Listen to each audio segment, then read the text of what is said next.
President Joe Biden's response to these demonstrators, they have a point. We need to get a lot more care into Gaza, is another sign of the growing and public rift between the U.S. and Israel. It's widening because the U.S. wants a ceasefire to protect civilians in Gaza. The Israeli defense minister is taking home that message after visiting Washington this week. A U.S. official says his agenda included a meeting with CIA Director Bill Burns last night. Burns is leading the U.S. push for a pause in fighting.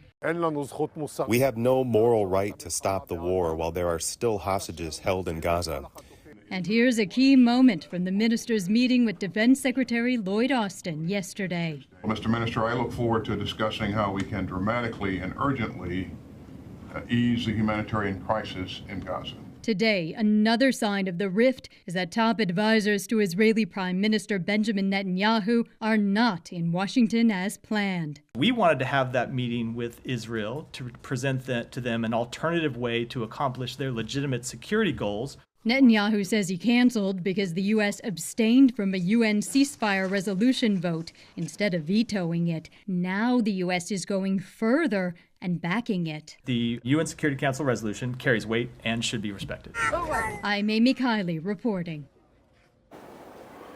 Diplomatic tensions between Israel and the United States continue to simmer after the Israeli defense minister left Washington without an agreement on the path forward in the city of Rafah in southern Gaza. Israel says mounting a large-scale ground offensive into Rafah is the only way to destroy remaining Hamas units hiding in the city. The Biden administration says any large-scale ground offensive would be a disaster, leading to massive loss of civilian life and disrupting the flow of humanitarian aid into Gaza. Now, Rafah was supposed to be the subject of in-depth discussions between the two sides in Washington this week, but Prime Minister Benjamin Netanyahu canceling a trip by senior Israeli officials in protest at the U.S. decision to allow a Security Council resolution to pass at the United Nations calling for an immediate ceasefire. Inside Gaza, the humanitarian crisis deepening.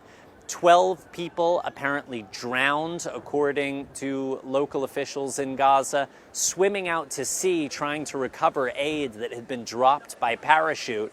And while the fighting rages on inside Gaza, it is also flaring up on the Israel-Lebanon border. Israel carrying out a strike yesterday, killing a senior member of a militant group aligned with Hezbollah. That's according to the Israeli military. Today, Hezbollah striking back on a large town in northern Israel. At least one civilian killed, according to Israel's military.